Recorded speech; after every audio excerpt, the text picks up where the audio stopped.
오늘 이제 고린도전서 1장 10절부터 고린도 교회의 민낯이 고스란히 드러납니다. 지난주에 1장 1절부터 9절 사이에는 문제 많은 교회임에도 불구하고 사도 바울은 그 문제를 언급하기보다는 너희는 하나님의 교회다, 부르심을 받은 성도다. 그러니까 고결한 성도로서 부르심을 받은 교회로서의 가치를 전달하며 자격을, 신분이 어떤 것인지 알려주었습니다. 그렇게 얘기가 9절로 끝나고 10절로부터 내용은 돌변합니다. 돌변한다기보다는 정말 하고 싶었던 이야기를 바울이 꺼내고 있습니다. 바로 고린도 교회의 지금 현재 상황, 분열의 민낯을 고스란히 드러내고 있습니다. 오늘 성경에 보면 나는 바울 편이다, 나는 아볼로 편이다, 또 나는 게바 편이다, 그리스도 편이다, 이렇게 파벌이 4개로 나눠져 있는 것처럼 표면상 보입니다. 여기 게바란 말은 아람어로 게바고 나중에 헬라어로 바꿨을 때는 페트로스, 베드로입니다. 외형으로 보면 4개의 조각으로 나누어져 있는 파벌로 보이지만 사실상 분석해보면 이 파벌은 2개입니다. 이 교회를 개척하고 설립했던 중심 인물이었던 바울을 지지하고 따르는 사람들과 지금 현재 담임 목사인 2대 담임 목사라고 할 수 있는 아볼로를 따르는 사람들이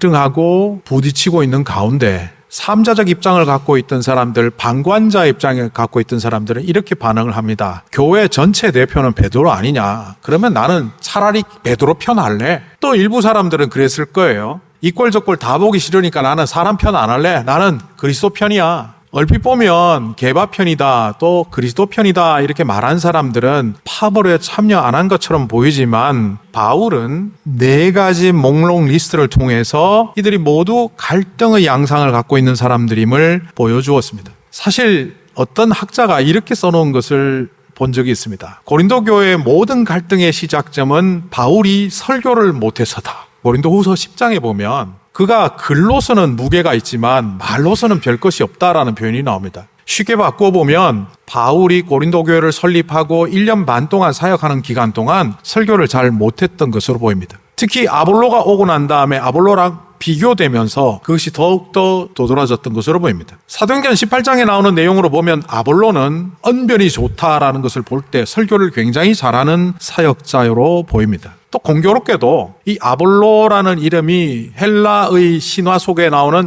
아폴론의 신의 이름으로부터 왔습니다. 그런데 아폴론이 어떤 신이냐? 웅변과 수사의 신입니다. 그러니 아볼로는 이름도 그의 모습도 설교자로서 많은 사람들에게 인기 있었던 것으로 보입니다.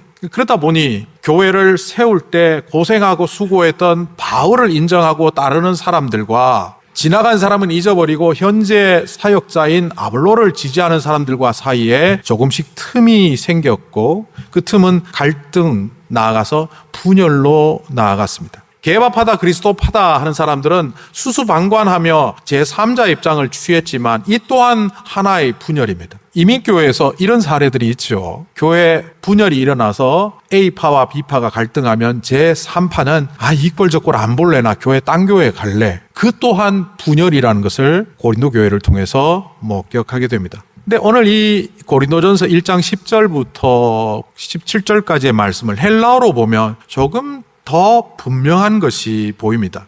헬라어로 에고멘, 에이미, 파울로, 에고데 아볼로, 에고데 케파, 에고데 그리스투, 이게 맨데라는 용법이 있거든요. 제가 아까 에고멘, 에이미, 파울로, 나는 바울파요. 에고데 아볼로, 아볼로파요. 일방적으로 이렇게 파를 나누는 것처럼 보이지만 이것은 내가 어떤 편에 속했다는 것을 드러내는 문장이 아니고 사실 배제 언어입니다. 풀어보면 이런 말입니다. 나는 아볼로파도 다른 파도 아니고 바울파야.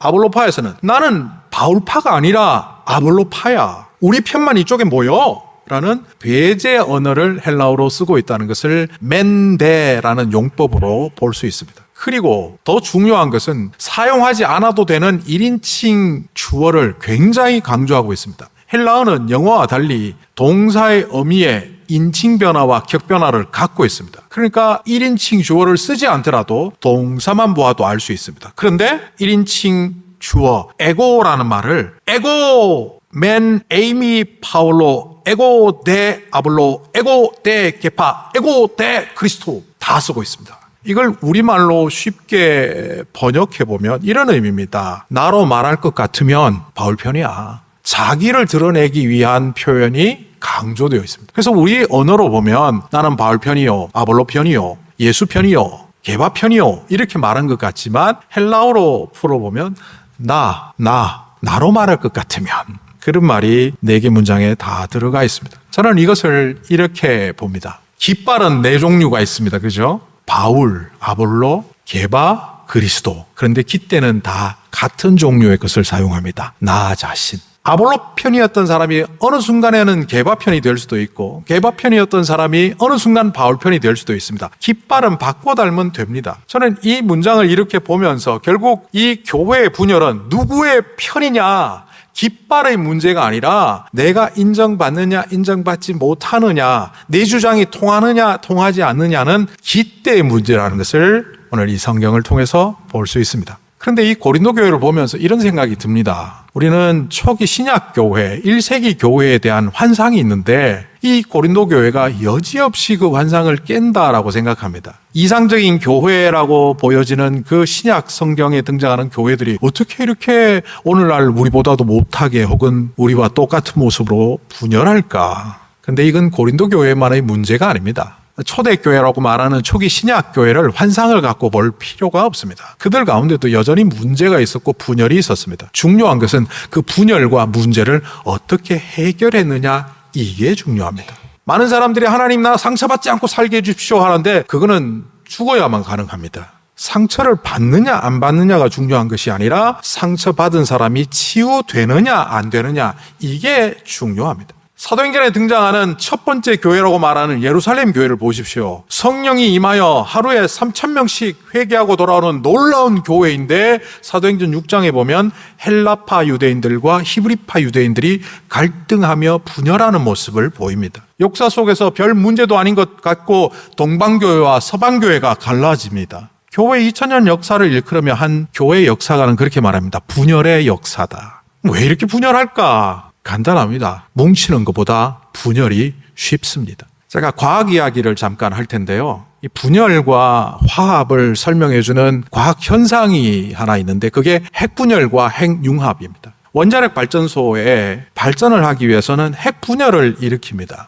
원자핵에다가 중성자를 부딪히면 분열이 일어납니다. 분열이 일어나면서 중성자가 또 나와서 그 옆에 원자핵을 건드리면 또 분열이 일어납니다. 이게 기하급수적으로 급속도로 연쇄 반응이 일어나기 때문에 잘못하면 폭발할까 봐 가운데 제어봉을 넣어서 속도를 조절합니다. 분열을 좀 천천히 해. 그래서 적당한 양의 에너지로 전기로 산업용으로 사용하고 있습니다. 그러니까 핵분열은 건드리기만 하면 분열한다는 거예요. 핵융합은 태양을 보시면 됩니다. 태양의 에너지는 핵융합을 통하여 이루어집니다. 수소 원자핵과 수소 원자핵이 하나가 될 때 나오는 그 열 에너지와 빛 에너지를 지구로 보내줍니다. 근데 이 수소 원자핵이 하나가 되기 위해서는 엄청난 압력과 열이 필요합니다. 왜? 이건 서로 양극이기 때문에 서로 밀어낸단 말입니다. 그래서 무려 열로 1500도가 아니고 1500만 도의 열을 가해야 됩니다. 압력은 수치로 낼 수 없을 만큼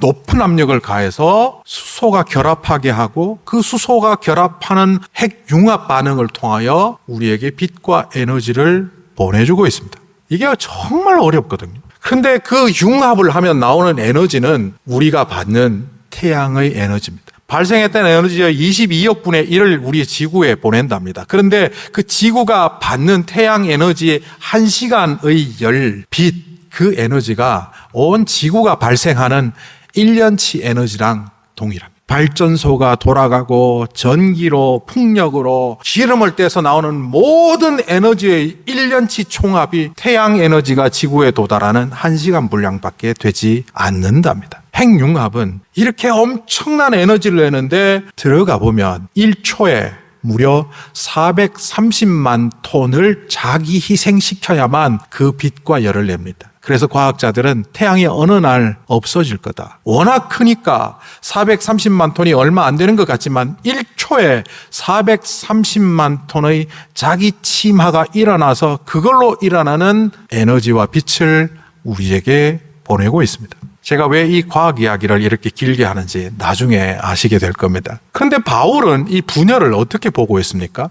이 바울의 이 분열은 정말 잘못된 것으로 보입니다. 가장 대표적으로 보이는 것이 바울 팔을 두둔하지 않고 바울을 지지하는 그룹들을 향하여 오히려 잘못된 것이라고 말합니다. 그걸 이렇게 말합니다. 나는 여러 사람에게 세례를 안 줬는데 왜 이렇게 나한테 세례받았다는 사람이 많아? 내가 몇 사람밖에 세례 안 준 것을 오히려 감사해. 다행이다. 그런데 왜 나에게 세례받았다고 하고 나의 제자라고 하고 나에 속한 사람이라고 하고 바울을 후원한다고 할까? 그것을 나무라고 있습니다. 아무리 바울을 지지하고 바울을 따른다고 할지라도 그 또한 교회의 머리 되신 주님을 제외하고 인간 바울이 그 자리를 차지하면 그야말로 주님의 몸된 교회가 아니라 인간의 공동체로 타락하는 공동체가 된다는 것을 알았던 바울은 그렇게 한 겁니다. 그래서 나중에 우리가 더 자세히 보겠지만 고린도전서 3장에 가면 이렇게 말합니다. 나는 심고 아볼로는 물을 주었다. 그러나 하나님은 자라게 하신다. 그런데 심는 사람과 물 주는 사람은 아무것도 아니다. 오직 자라게 하시는 분 하나님만 온전하다. 자기도 아볼로도 또 자기를 따르는 사람도 아볼로를 따르는 사람도 누구를 따르는 사람일지라도 그 사람들은 아무것도 아니라는 거예요. 교회가 인간의 의도대로 인간의 계획대로 인간의 생각대로 움직이면 그 주님의 몸된 교회는 이미 망가져 버리는 겁니다. 머리 되신 주님이 관리할 때 교회는 주님의 몸된 교회가 되는데 인간의 의도대로 바울파가 아볼로파가 주도권을 갖고 그 교회를 움직이면 그 교회는 이미 교회가 아니라는 이야기입니다. 이 분열의 양상을 보면서 왜 이렇게 파벌이 생겼을까를 지난주에 이미 설명드렸지만 세상 밖에 있는 팬덤 문화가 교회 안으로 들어왔습니다. 고린도에는 소피스트들 중심으로 제2의 소피스트 운동이 일어났고 웅변가들, 지혜가들이 연설을 하면 많은 사람들이 그에게 배우기를 원해서 어느 선생의 제자요, 나는 그 선생을 지지하고 후원하는 후원자요 해서 응원하는 집단 문화가 있었다고 합니다. 그런데 이 고스란히 이 문화를 교회 안으로 들여와서 나는 바울을 지지합니다. 그가 이 교회를 세우기 위하여 수고하고 눈물로 기도했던 것을 나는 알기 때문에 그 사람을 지지합니다. 아볼로를 보십시오. 설교를 통해서 우리를 얼마나 말씀으로 양육합니까? 나는 아볼로를 지지합니다. 라고 말하지만 팬덤 문화의 핵심이 뭔지 아십니까? 내가 그 유명한 사람 선생의 이름을 빌려서 자기를 드러내는 겁니다. 내가 누군지 알아? 그 유명한 소피스트의 제자야. 누군지 알아? 그 유명한 웅변가의 후원자야. 결국 자기중심성, 나를 높이려고 하는 마음, 바울과 아볼로를 통하여 자기를 드러내려고 하는 마음이 세상 밖에서와 똑같이 교회 안에도 있다는 것을 보여줍니다. 분열의 양상을 잘못된 것이라고 지적하며 바울은 분열이 아니라 연합을 하라고 말합니다. 오늘 10절에 보면 이렇게 말합니다. 같은 마음과 같은 생각으로 뭉치십시오. 우리말로 뭉치라 혹은 다른 번역에는 연합하라라고 했지만 이 카타르티조라는 동사는 뭉치다 연합하다는 말로 번역되기 어려운 독특한 동사입니다. 당시에 1세기에 두 직업군에서 사용하던 말입니다. 마가복음 1장에 보면 야고보와 요한이 배에서 그물을 깁고 있는 것을 예수님께서 보셨다라는 그 장면이 나오는데 요한과 야고보가 그물을 깁다 할 때 그 깁다가 카타르티조입니다. 두 번째 직업군은 의사입니다. 뼈가 부러졌는데 요즘식으로 얘기하면 정형외과 의사죠. 뼈를 맞추는 작업을 카타르티조라고 합니다. 그러니까 이 동사는 단순히 뭉쳐라가 아니라 찢어진 그물을 깁고 부러진 뼈가 어긋난 것을 합쳐서 온전하게 하나로 하라는 겁니다. 뼈를 왜 맞춥니까? 뼈 멸정하게 하려고 하는 게 아니죠. 몸이 건강해지도록 하는 거죠. 그물을 왜 깁습니까? 예쁘게 그물 장식하려고 하는 게 아니죠. 기운 그물을 통해서 물고기를 잡으려고 하는 것 아닙니까? 교회가 왜 연합하라고 합니까? 분열된 상태로서는 찢어진 그물처럼, 분열된 상태로서는 부러진 뼈처럼, 어긋난 뼈처럼 아무것도 할 수 없기 때문에 무언가를 하기 위하여 연합하라고 하는 겁니다. 그런데 왜 연합이 힘드냐? 이 연합은요, 뼈를 맞추는 것을 통하여 고통이 따른다는 것을 내포하고 있습니다. 이 카타르티조는 고통을 담고 있는 행위입니다. 뼈가 어긋나 있는데 이게 딱 잡는데 굉장한 통증이 있답니다. 요즘처럼 외과적으로 마취제를 놓고 하는 것도 아니고 1세기 때는 뼈를 이렇게 밀어서 맞추는데 굉장한 고통이 있다고 합니다. 저는 이 성경을 읽으면서 옛날 제 치과가 생각났습니다. 요즘은 치과 시술들이 또 치료 방법들이 아주 좋아져서 요즘은 제가 치과 가도 그렇게 겁을 먹지 않는데, 제가 어린 시절 한국에 70년대 치과 가면 무슨 드릴로 이빨 다 뚫는 것 같았습니다. 정말 공포의 시간이었습니다. 치과 가는 게 제일 두려웠습니다. 저는 그거와 해서 이 당시에 1세기에 뼈를 맞추는 작업이 얼마나 고통스러웠는지 써놓은 글들을 통해서 볼 때 여기는 고통이 수반되는구나, 연합에는 고통이 수반된다는 것을 이 단어를 통하여 보여줍니다. 근데 생각해 보십시오. 고통에요, 순기능적 고통이 있고 역기능적 고통이 있습니다. 우리에게 고통만 주는 고통이 있는가 하면 그 고통을 통해서 더 나은 다음을 보여주기 위하여 반드시 통과해야 되는 통과 의례적 고통이 있습니다. 산모가 아이를 낳기 위하여 그 고통을 안 당하겠다고 아이 안 낳겠다고 하면 산모도 죽고 애도 죽습니다. 산모는 고통을 통해서 애를 낳지만 그 결과는 아이가 생명을 얻고 이 땅에 태어나는 겁니다.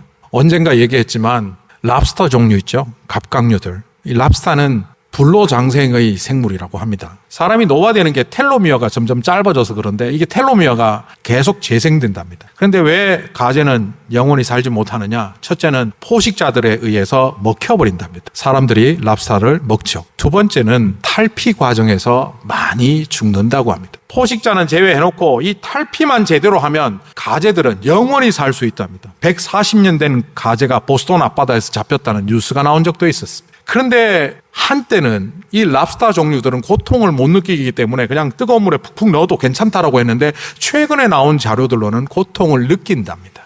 이 껍데기는 자라지 않습니다. 껍데기가 자라지 않고 몸에 살이 통통하게 찐 랍스터들이, 갑각류들이 밖으로 나올 때 껍데기를 쪼개고 나오지 않으면 그 안에서 괴사합니다.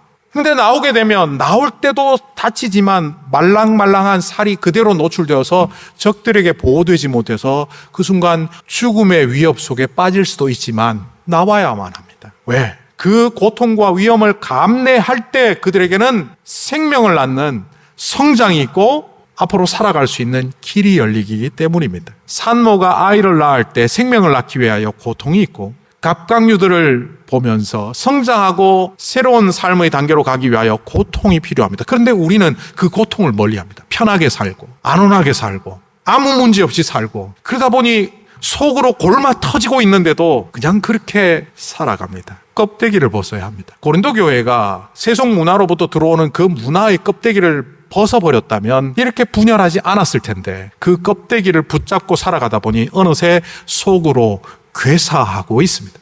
예전에 그 신동엽 시인이 쓴 껍데기는 가라라는 시가 있었습니다. 1967년에 쓰여져서 발표되었는데 저도 학생 시절 많이 좋아했습니다. 첫 단락과 끝 단락을 보면 이렇습니다. 껍데기는 가라, 4월도 알맹이만 남고 껍데기는 가라. 껍데기는 가라, 한라에서 백두까지 향그러운 흙가슴만 남고 그 모든 세부치는 가라. 4.19 혁명이 온 민족에게 영향을 줘야 하는데 67년도에 보니까 이미 그 정신은 사라지고 잘못된 것들이 넘쳐나는 사회를 보면서 그는 껍데기는 가고 그 정신인 알맹이만 남아서 이 땅에 존재하기를 바라는 마음으로 시를 썼다고 합니다. 저는 고린도전서 1장 10절부터 17절을 보면서 껍데기는 가라라는 그 시의 제목이 떠올랐습니다. 교회를 분열하게 함으로 정말 있어야 될 알맹이는 사라진 채 교회라는 껍데기만 남아있는 그 껍데기 교회여 가라. 너희가 말의 지혜를 붙잡고 살아가지만 그 말의 지혜는 껍데기에 불과하다. 가라. 파벌의 깃발을 들고 있는 너희들 그 껍데기는 가라. 예수 그리스도 그 알맹이, 우리를 위하여 죽으신 십자가의 영광 그 알맹이만 남아있도록 하라. 이렇게 제게 들립니다. 그러다 보니 생각이, 유진 피터슨의 책이 우리말로 번역될 때 껍데기 목회자는 가라, 이런 책 제목이 있었습니다. 영어 제목은 Unnecessary Pastor, 불필요한 목회자였는데 번역하는 분이 껍데기 목회자는 가라라고 해서 저는 책을 읽기 전에 이런 오해를 했습니다. 불필요한 목회자가 바로 껍데기 목회자구나. 그러니까 필요 없는 존재들은 다 사라지라, 그런 얘기인가 하고 보았더니만 완전 오해였습니다. 미국의 목회 환경을 들어서 이 유진 피터슨과 또 다른 작가는 이 책을 썼는데 이렇게 책을 전개합니다. 목회자가 세상에서 목회를 하다 보면 어느새 사람들을 끌어모으는 흥행사가 되고 사람들을 잘 유지하며 경영하는 유능한 경영인이 되고 프로그램을 잘 관리하는 관리인이 되고 상담 전문가가 되고 CEO가 되고 기능인이 되고 그러다 보니 어느새 하나님께서 목회자에게 맡겨주신 본연의 임무인 말씀 선포와 교인들을 말씀으로 양육하는 것, 기도하는 것, 그걸 하지 않고 있더라. 제가 잘 알고 있는 한국의 대형교회 목회자 아주 친한 친구가 한국에서 만났더니만 지나가는 말처럼 이렇게 했습니다. 어디에 이사장, 어디에 회장, 대형교회 목사다 보니까 회의도 많이 가야 되고 모임도 많이 가다 보니까 요즘은 바빠서 설교 준비할 시간이 없어. 제가 이 책 선물했습니다. 이게 뭐냐? 우리는 비워야 될 걸 비우라는 거예요. 어디에도 필요한 사람, 누구도 인정하는 사람, 능력 있는 사람으로 성공적인 삶을 살려고 하는 것이 아니라 그 어떤 곳에서도 unnecessary pastor, 불필요한 사람이 되어서 온전히 하나님께 기도하고 말씀 앞에 설 때 그런 불필요한 목회자를 통하여 하나님은 역사하신다. 책을 읽고 나니 unnecessary pastor는 비어있는 목회자라고 번역이 되더라고요. 그러니까 껍데기는 가라, 껍데기 목회자는 가라라고 말한 그 번역은 잘못된 번역입니다. 그 책에서 말하는 내용은 내가 나를 비우지 않으면 그리스도가 나를 채울 수 없다. 내가 나를 채우면 오히려 십자가를 비우게 된다. 그런 내용이었습니다. 이것이 어떻게 목회자에게만 적용이 되겠습니까? 이 말은 목회자뿐만 아니라 성도들에게도 마찬가지입니다. 내 역할, 내 명예, 내 유능함을 위해서 살아가다 보면 어느새 우리는 나를 채우며 살아가게 됩니다. 그러면 십자가는 텅텅 비어버려. 하나님의 영광은 속빈 강정이 됩니다. 예수 그리스도의 보혈의 공로는 껍데기가 되어버립니다. 정작 알맹이인 그리스도는 버린 채 내가 나를 채우려고 살아가는 그 모습들이 참으로 아무것도 아닌 모습임에도 불구하고 사람들은 오늘 고린도 교회에서 파벌이 되어 싸우고 있습니다. 오늘 10절에서 17절 말씀 중에 제일 중요한 구절이 어떤 거라고 생각이 되십니까? 바로 17절입니다. 파벌에 대하여 이야기하고 나를 지지하는 사람들도 틀렸다고 말하면서 그가 연합하라 말하는 정말 이유가 있습니다. 찢어진 그물을 기우는 것은 그물을 아름답게 하기 위함이 아니라 그물을 완성시키기 함이 아니라 물고기를 잡으려고 하는 것이고 어긋난 뼈를 맞추는 것은 그 뼈를 튼튼하게 함이 아니라 온 몸을 활동할 수 있게 하는 것처럼 바로 교회가 연합해야 되는 이유는 오늘 17절에 바울은 이렇게 말합니다. 그리스도의 십자가가 헛되이 되지 않게 하려는 것이다.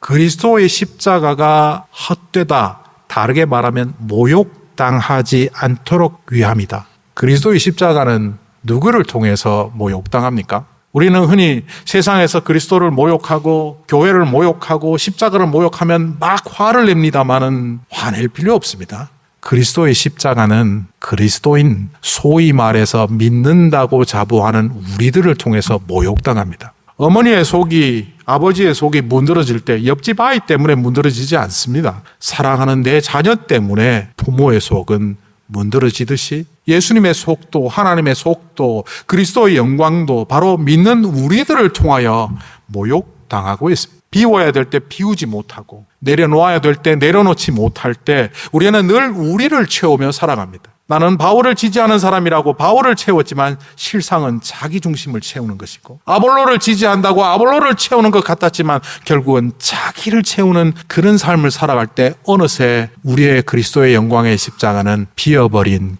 껍데기가 되는 것입니다.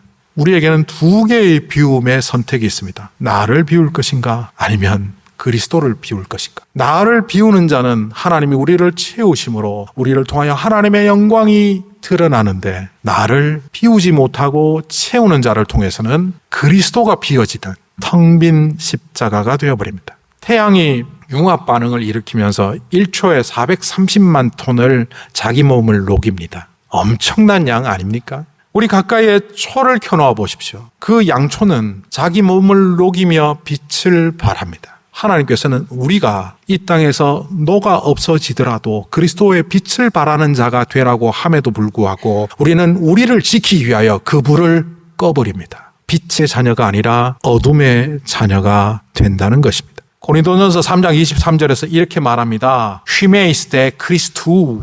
이게 아까 에고 네, 아볼로. 나는 아볼로에게 속한 사람이야. 그 용법을 그대로 적용해서 고린도전서 3장 23절에서 바울은 이렇게 말합니다. 너희는 휘페이스, 네, 그리스도에게 속한 사람이야. 그 세상 어떤 것도 아닌 그리스도에게 속한 자야. 이 고린도 교회를 역사 속에서 추적해 보았습니다. AD 50년경 이렇게 분열되는 양상을 바울의 편지를 받고 또 바울이 재차 방문하며 하나가 되었는데 그 이후에는 어떻게 되었을까? AD 90년경 로마의 사역자였던 클레멘스라는 사람이 그의 편지와 같은 서신에 고린도 교회 이야기를 담고 있습니다. 고린도 교회는 AD 90년, 그러니까 이 성경으로부터 고린도전서로부터 40년이 지난 이후 다시 분열을 합니다. 나이 든 사람들을 젊은 사람들이 몰아내는 분열이 일어납니다. 그래서 여기에 클레멘스는 바울이 편지를 보냈던 것처럼 또 편지를 보내며